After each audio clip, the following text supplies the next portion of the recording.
Hello and welcome to the video. Today I'm reviewing the Wave Venturer. I've been lent this by Wave to try it out on the lake today, but not only that, I've taken it to Scotland where I've tried this thing out as well. There isn't much that I don't know about this canoe at this point. All of the pros, all of the cons, that's what we're going to sum up here in this video. Let's dive into it. Before I get into any pros and cons, there's a couple of things you should know about the Venturer. It's designed for kind of wild country, lakes, gentle paddling, winding rivers. That's the market they've aimed for here. Now, it is drop stitch, which means it's high pressure, it's 15 psi, and it is pretty tough and rugged. We were dragging this from lock to lock in Scotland, and I was a little bit concerned about whether it was going to hold up to that sort of torture. And it did. There's no marks on the bottom, there's no scuffs, there was no punctures. It really was quite a rugged craft, and it needs to be as well, because this thing retails at £600. This isn't a messing around piece of kit, this is not a messing around inflatable, this is a serious adventure craft, and it's going to have to hold up to it for that price point. When you're sat in the Venturer, you do get a feeling of premium and a feeling of quality, which is nice. It's kind of what you're expecting when you're unboxing something like this. These are wooden sliding seats with a bit of foam material on. Just gives it quite an epic look in comparison to some of the other inflatables that are on the market today. And it feels generally like a beast. It just feels rugged. It feels robust. And regardless of whether something is or isn't that, I want to sit in it and feel like this is £600. This is where the money's gone. I can see where it's gone, and with the Venturer, you really can. It's built for touring as well, primarily, which is what we were doing with it in Scotland. I will put some photos up of that trip while I'm talking so you can see what we got up to. This thing was dealing with 1 metre swells out on Loch Morar, and then it took on the sea loch, Loch Nevis, and throughout the expedition, it did a really good job. At many points we were side on to metre high swells, metre high waves, and it just took it in its stride. I mean, of course, like any craft, it requires the correct paddling to make sure you're not going to tip over. However, the Venturer did a lot of the work for you. I didn't have particularly experienced paddlers in this canoe on that trip, and they found no bother at all staying the right way up, which if you're out on a long adventure, out on a long expedition, you want a craft you can rely on, and the Venturer really lived up to that. The Wave Venturer is obviously triple chambered, so you've got the two sidewalls over here, and then you've got the main floor that blows up as well. As a result of that main floor, it means you're actually sat quite high in the craft. I mean, you are sat basically sort of, I don't know, half a foot from the water, which is unusual for inflatable kayaks and canoes. And I've got to be honest, when I first sat in it and I first saw it in my garden, I thought that is going to be the most unstable thing in the world, and somehow Wave have done it. I mean, this does keep you really stable on the water despite that higher position, and that higher position really gives you the feel of a canoe, which is what this is designed to be. It's what it's designed to be like. You've obviously got plenty of storage as well, so you've got that nice storage, those bungees on the back. You've obviously got under the lip there as well. Depending on whether you've got 2 or 3 people in this, you could obviously use the middle section like we did when we were out in Scotland for storage, and then coming around to the front, you've got even more storage just in here. And these are pretty good storage straps. I mean, the Velcro's not fantastic, and that's something I think Wave could work on. However, it's going to hold your kit in pretty much all conditions. I'd be a bit concerned about it when it gets a little bit dirty, a little bit older. However, brand new out the box, I've not experienced any issues with it. Of course, you've then got that storage under the front, and you've also got, interestingly, this sort of windbreaker dome as well just here, which I think is sort of designed for aerodynamics. Mine's fell out a couple of times. I'm not sure how much use it would actually have in practicality. It fell out in Scotland and we left it out, but it's a nice little design touch, and if it does do something while you're paddling, then, well, fantastic. Now, obviously, because this thing is inflatable, it means you have to put sliding fins into it, because it basically sits on the water, not in it like a canoe or a kayak would. If we flip it over, you'll see those 2 slots. You've got one towards the front and one towards the back. A little bit different from the Navigator, which has the fin situated towards the back. Now, the fins on the Venturer are quite long. These are kind of standard paddleboard fins. In fact, they look identical because I'm pretty sure they're the same as the Wave Tourer fins that come on their boards, which is fine, and I suspect is the reason it is so stable is because you've got these deep fins in the water. However, when you are touring, they can get in the way a little bit. I know, for instance, when we were launching back onto the sea lock on Loch Nevis, there was a bit of chop, there was a bit of swell, bit of crashing waves coming in, and actually these things made it a bit of a nuisance to launch and get on the water. I think Wave would be better with 3 fins that are probably half the height. I think you'd probably track as straight, and I think because of the design of this thing, it wouldn't really affect its stability at all. I have put that towards Wave and they took it on board. It's a very niche issue. Most people buying this canoe aren't going to be touring like we were. They aren't going to be in those shallow sections, those shallow rivers.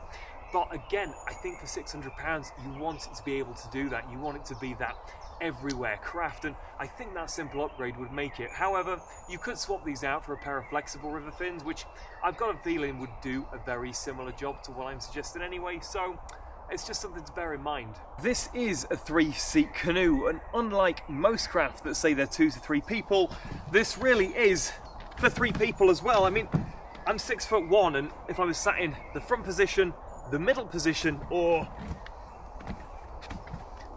the back position, I'd have enough leg room to spend a day paddling on the water. If there was 3 people in here, there'd obviously be no room for kit that you'd want on the water.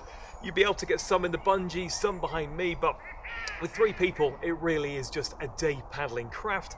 However, it's quite impressive. I mean, most 2 to 3 person inflatable crafts in particular really aren't for 3 people. They're for 2 adults and a child in the middle, but this is a 3 adult craft. I'd be pretty confident saying that. These seats slide backwards and forward. They're on little sort of runners that slide into the canoe, so you could even move those forward and back to give your occupants a little bit more leg room.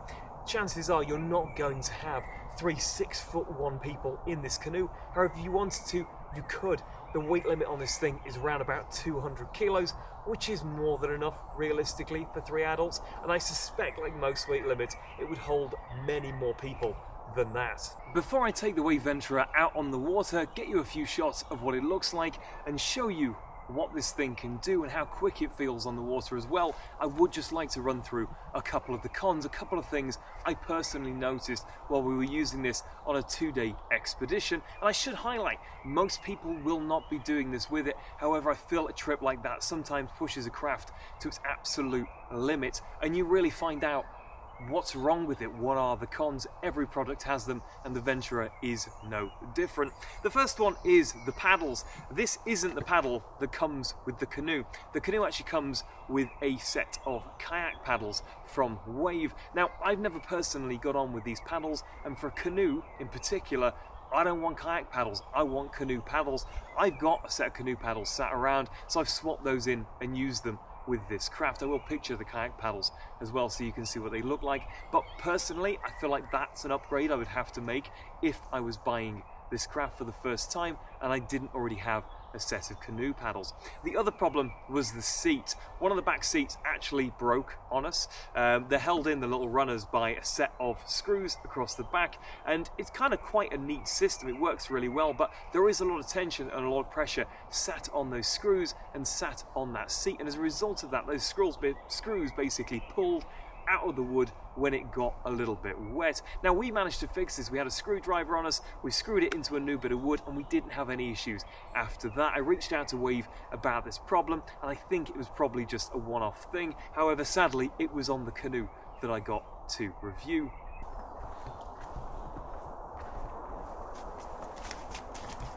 I've just jumped on the water, and this does bring me to one of the biggest problems I have with most of the stuff that Wave makes. They don't put any camera mounts on their kit. They used to, a little bit, not anymore. As a result, I've had to jam a selfie stick into the side of this thing, and it's really annoying. It makes for a really uneven shot, and it's uneven in the base of my canoe. And it's just popped out because it doesn't work. If I had this, I'd have to put a camera mount onto it. I know paddlers that's what they do. They like taking photos, they like taking videos. Why this hasn't got camera mounts on is beyond me. But anyway, let me fix this and I'll try and do a better review on the water. Okay, there may be a little bit of shake as we're paddling along, but we're gonna live with it. It's near the end of the video, so there we go. This is, firstly, a really quick canoe when you're out on the water. With just one person paddling in it, it is pretty quick. As soon as you put two people in, it's like a force to be reckoned with. I mean, it really is a fast craft. It's pretty phenomenal. And that feeling of stability that I was on about when we were on the land, even when you're sat as high up as I am now, as I said, you are high above the water in this thing, but it feels very, very stable. We found the most unstable position is probably the back seat, just because it's a little bit narrower, and I think as well the canoe narrows at that point too. So if you're in it and you're an unstable person, there's two of you, I'd either be sat in the middle or definitely be sat at the front. However, even at the back, to be honest, it doesn't feel that bad. It depends what sort of paddler you are. I think that's my thing with this craft, is it's so good, you know, it feels so epic to be in, that although it has got its cons, it's got its things that are wrong with it. I'd buy one, like I genuinely would. I mean, we own a little water sports centre, that's the lake that I'm on currently, and I'm thinking of buying a couple of these for the centre. I'm going to send this one back, it's just a demo craft that I've been lent, so sadly I don't get to keep it. It turns quick enough as well. You probably can't see because I've got you facing into the sun, but with just a couple of decent turns, we're back on and we're back on the power. It's, for something that's 14 foot long, it is a pretty agile craft as well. You know, it's agile, it's stable, it tracks pretty true and pretty straight. It is decent. I will end by putting another montage of those photos on from when we had it up in Scotland over the weekend, but for me, from seeing it in that expedition mode, from seeing it out on the lake like it is today and everywhere in between, I've seen it tackle nearly everything, and it's hand on heart a product I could truly recommend. I think there should be a code for this in the description. You'll get like 10% off or something like that, which on this is quite a lot. I mean, you'll get 60 quid off or so. Helps the channel out, helps me out, helps you out because you get 60 quid off. So yeah, go check it out if you do fancy one. It is well worth buying this canoe. I couldn't highly recommend it anymore. The Ventura from Wave, there we go. What a craft this is. Just, yeah, extraordinary, truly an extraordinary product. Thank you for watching the video. I hope you enjoyed it. I've really enjoyed making it. It's nice to be back. It's been a little bit of time. Hopefully we get a few more videos out, but it's like summer season and I'm an outdoor instructor. It's just so busy for me. But yeah, I will see you in the next video, guys, and hopefully you get a few Ventura explorations into. Comment below if you own one, if you're thinking of getting one, and any questions you might have about it as well. I'll see you in the next video.